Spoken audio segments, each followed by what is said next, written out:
Assalamualaikum warahmatullahi wabarakatuh. Perkenalkan, nama saya Indi Yustiani dengan NIM 191010745. Di sini saya akan membacakan cerpen karya Masdar Zainal dengan judul Lumatan Cabai di Wajah untuk memenuhi tugas mata kuliah Sosiologi Sastra. Cabai-cabai dalam cobek itu belum lagi lumat seutuhnya, tapi Tina sudah meraupnya dengan tangan telanjang, lalu mengusap ratakan ke wajah suaminya yang sedang asyik menonton TV. Lelaki itu meraung, berjalan pontang-panting mencari air buat basuh muka. Segenap wajah dan matanya bagai dicelup ke bara api, panas amit-amit. Sementara Tina bergegas pergi dari rumah itu sambil menuntun tangan anaknya yang cuma melongo.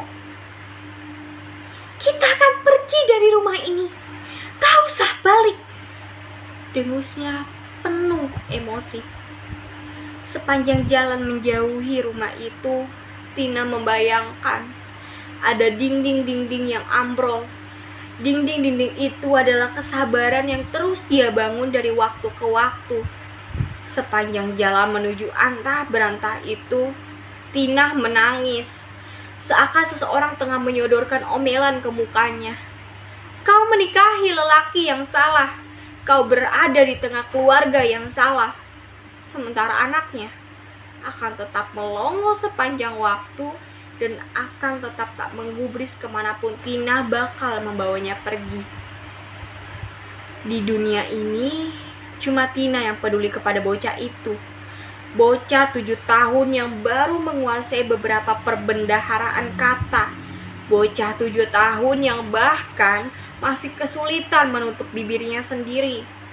Sehingga dia benar-benar melongo, nyaris sepanjang hari. Mulutnya yang bagai pintu tak berdaun itu kerap menjadi bidikan utama tabokan suami Tina. Dan meski ditabok, bocah itu sepertinya telah kehilangan banyak ekspresi semenjak dilahirkan kecuali melongo dan sesekali menggumam. Rumah itu mungil, cuma 6 kali 12 meter, tanpa halaman. Terasnya cuma diisi rak plastik yang berisi sandal sepatu yang lebih kerap berantakan ketimbang tertata rapi. Tak ada pot bunga ataupun hijau-hijauan yang lain. Kali pertama melihat rumah itu, Tina merasa kurang srek. Tina tidak menyukai rumah yang tidak ada hijau-hijaunya. Tapi garis nasib sepertinya memang menggiring Tina ke rumah itu. Menikah dengan lelaki yang beberapa tahun terakhir dia anggap sebagai lelaki yang salah. Rumah mungil itu seharusnya tidak menjadi rumah yang begitu buruk seandainya penghuni cuma Tina dan suaminya seorang, ditambah dengan bocah melongo itu tentu saja. Tapi Tina tentu tidak bisa berharap seperti itu.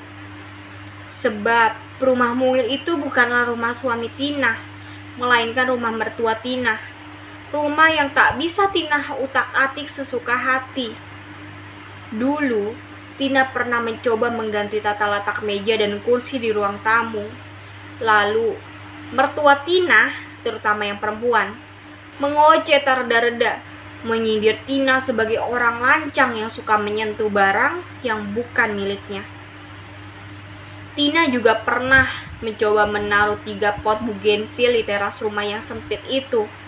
Tapi, kata mertua Tina, bunga di teras rumah hanya akan mengotori teras, terutama kalau daun-daunnya sudah kering dan rontok. Pada akhirnya, 3 pot bougainville itu Tina pindah ke depan pagar di atas got tertutup di pinggir trotoar. Semenjak itu, Tina tak sudi lagi mengubah atau menyentuh apapun yang ada di rumah tersebut kecuali ada perintah yang turun. Di rumah itu banyak sekali perintah yang turun. Sampai-sampai kalau Tina mau menghitungnya, alih-alih menuliskannya dalam sebuah daftar, perintah itu akan menghabiskan 1 buku tulis kosong dalam sebulan. Tina yakin begitu. Rumah mungil itu dihuni 6 kepala. Sepasang mertua Tina yang bagai ratu dan raja, suami Tina yang berlaga bagai pangeran, serta Kakak ipar Tina seorang perawan tua yang demi Tuhan sama sekali tak bisa diandalkan. Tina dan bocah melongo itu sudah masuk dalam hitungan. Tina pernah membayangkan seandainya setiap orang mendapat jatah ruang sekat di rumah itu, maka setiap orang hanya punya tempat 1 x 2 meter, tak jauh-jauh dari lebar liang kubur. Bisa dibilang begitu. Di rumah itu tak ada yang bangun lebih pagi daripada Tina. Dan Tina kadang merasa serba salah. Seisi rumah itu akan menyalahkan Tina bila mereka terlambat kerja karena tidak dibangunkan pagi-pagi. Di sisi lain, Tina akan mendapat dampratan yang sama karena mengganggu orang yang sedang enak-enak tidur. Suatu kali, Tina pernah menyarankan mereka untuk memasang WK di kamar masing-masing. Dan kata mereka, "Wekernya ya kamu itu tak bakal soak dan tetap bisa bunyi meskipun tak pakai baterai." Sambil tergelak-gelak, Tina ikut tergelak atau pura-pura tergelak sebagai ungkapan syukur bahwa mereka masih punya selera humor. Di rumah itu nyaris semua pekerjaan rumah dipasrahkan kepada Tina, mulai mencuci celana dalam mertua sampai menjemur kasur yang ketumpahan susu. Sebab kakak ipar Tina suka sekali bermain telepon genggam di atas kasur sambil makan biskuit celup dan minum susu, ditemani kucing putih kesayangannya. Tak jarang perawan tua itu meletakkan gelas susunya di atas spray sambil terbahak-bahak sendiri menatap layar telepon genggam. Karena itu, sedikit saja kain spray tersebut tertarik, susu dalam gelas langsung ambyar. Atau kalau tidak, kucing yang manjanya persis dengan sang majikan itulah yang akan menyenggol gelas susu. Apa yang lebih rumit dari susu yang tumpah di atas kasur? Tina kerap mengumpat dalam hati.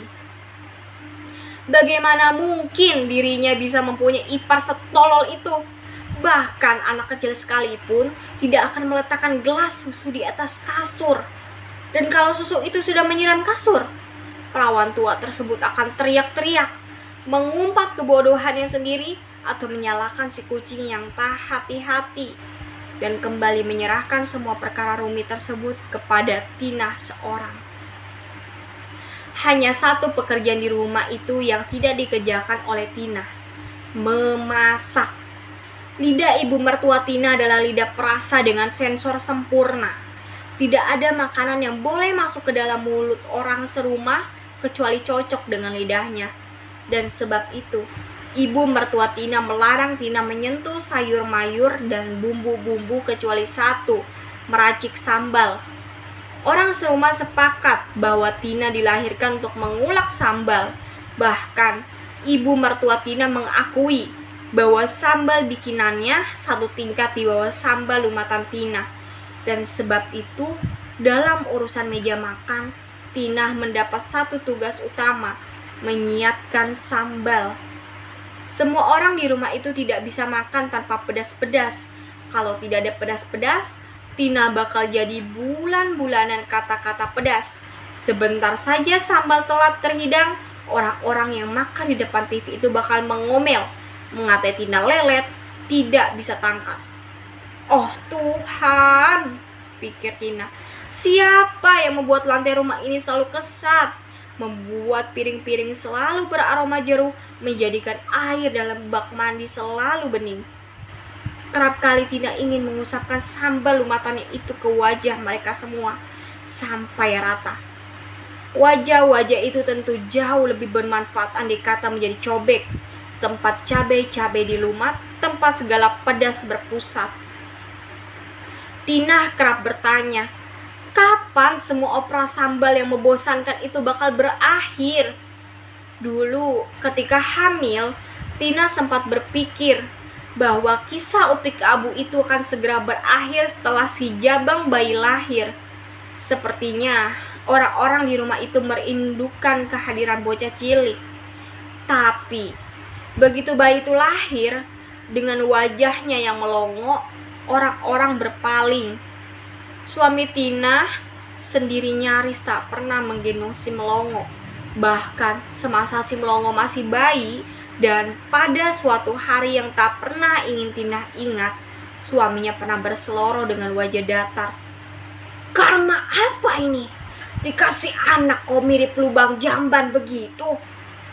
Waktu itu spontan Tina mengumpat suaminya sebagai musyrik yang melecehkan ciptaan Tuhan.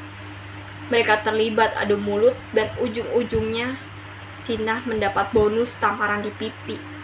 Rasa panas di pipi itu tak pernah hilang dari wajah Tina sampai sekarang. Dua mertua Tina juga sama. Mereka tak pernah tertarik dengan cucunya sendiri yang cuma bisa melongo. Kerap kali mereka melemparkan sindiran-sindiran ringan yang sangat menyakiti hati Tina. "Bocah apa ini? Sudah 7 tahun kok bisanya cuma haho. Cucu si Anu baru 4 tahun tapi sudah hafal doa mau makan. Anak si Anu belum genap 3 tahun malah sudah bisa mengurutkan abjad," ujar ibu mertua Tina. Demi kata-kata itu, Tina dijangkiti insomnia semalam suntuk, hingga dia berpikir untuk mengulak mulut mertuanya sebelum benar-benar pergi dari rumah itu. Tapi tentu saja, Tina masih terlalu waras untuk melakukan itu. Suami Tina sendiri adalah seorang guru olahraga. Meski cuma guru olahraga, pikir Tina, guru tetaplah guru yang seharusnya pandai menjaga sikap dan kata-kata. Tapi lelaki itu tidak. Dia bersikap begitu manis kepada semua orang, terutama kepada para gadis, tapi tidak kepada istri sendiri. Satu hal lagi membuat Tina semakin muak kepada suaminya. Lelaki itu suka sekali menggoda tukang bakso yang biasa berhenti di depan rumah. Seorang gadis muda dengan tubuh penuh berkeliling dengan gerobak bakso di atas jok motor. Suami Tina kerap membangga-banggakan gadis itu. Katanya masih muda, cantik, tapi tidak malu berkeliling jualan bakso. Salut, calon istri idaman. Tina yakin sekali mata suaminya sudah tertutup pantat bahenol si tukang bakso. Lelaki itu tidak pernah bisa melihat apa yang sudah dilakukan istrinya sendiri di rumah, mulai pagi sampai pagi lagi. Mendaki segunung pakaian kotor sampai menjilati susu tumpah di atas kasur, mengilapkan setumpuk perkakas dapur sampai mengurus bocah luar biasa itu. Tina bisa mengukur dengan jelas tatapan mesum suaminya kepada tukang bakso itu. Suaminya yang seorang guru olahraga. Dinding kesabaran Tina ambrol sore ini, dan semua berawal dari sambal. Sepulang mengajar, lelaki itu celingak-celinguk menengok meja makan, lalu tiba-tiba menyerapahi Tina, sebab di meja makan cuma ada nasi dan tempe goreng. Ibu mertua Tina tidak memasak hari ini, sebab dia harus pergi ke kerabat dengan suaminya dan perawan tuanya. Tadi pagi, ibu mertua Tina sudah pesan, masak nasi saja di mesin penanak, tak usah masak lauk, goreng tempe boleh, tapi tak usah banyak-banyak, sebab mereka yakin sore bakal pulang dengan banyak makanan. Dan Tina hanya menjalankan titah tersebut. Akan tetapi, sampai sore ketika suaminya pulang, mertuanya belum juga pulang. Dan kalau meja makan itu sepi, semua murni kesalahan Tina. "Jangan cuma mengurusi bocah melongo tak berguna itu. Suamimu baru pulang kerja lapar. Apa saja yang sudah kau lakukan seharian di rumah? Meja makan bisa kosong melompong begini." Tina tidak menjawab, sebab sekali saja dia menjawab, umpatan lelaki itu akan menjadi-jadi. Sambil mendengar lelaki itu uring-uringan, Tina masih saja berjibaku dengan muntahan kucing di sofa. Mana kucing brengsek itu? Tina benar-benar ingin menyembelih kucing itu dan menghidangkan dagingnya di atas meja, tepat di muka lelaki yang berteriak-teriak tersebut. "Kau tidak punya kuping? Sambal! Mana sambal?" Lelaki itu menggebrak meja. Hentakan itu membuat bocah melongo yang menggelosor di lantai terhenyak. Tina tidak menghiraukan. Dia masih saja sibuk mengepel sofa. Sampai lelaki itu melempar gelas plastik yang mendarat tepat di batok kepala Tina, membuat kepala Tina ngilu berdenyut-denyut. "Hei Tuli, sekarang bikinkan suamimu sambal. Tinggalkan itu semua. Suamimu mau makan. Sambal. Sekarang."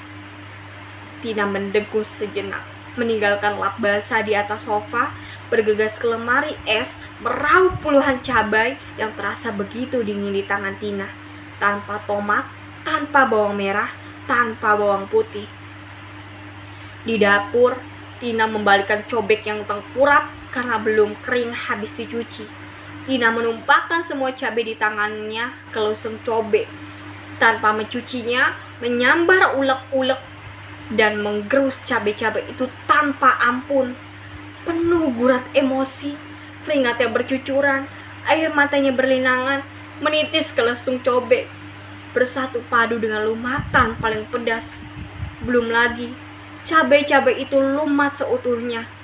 Tina sudah meraupnya dengan tangan telanjang, bergegas ke meja makan di depan TV, lalu mengusap ratakan lumatan cabai itu ke wajah suaminya. Lelaki itu meraung. Tina tahu betul apa yang harus dia lakukan. Dia mesti gegas pergi dari rumah itu sebelum lelaki dengan lumatan cabai di wajah itu silih melumatnya. Sekian pembacaan cerpen dari saya. Mohon maaf bila ada kesalahan atau kurang berkenan. Sekian, terima kasih. Assalamualaikum warahmatullahi wabarakatuh.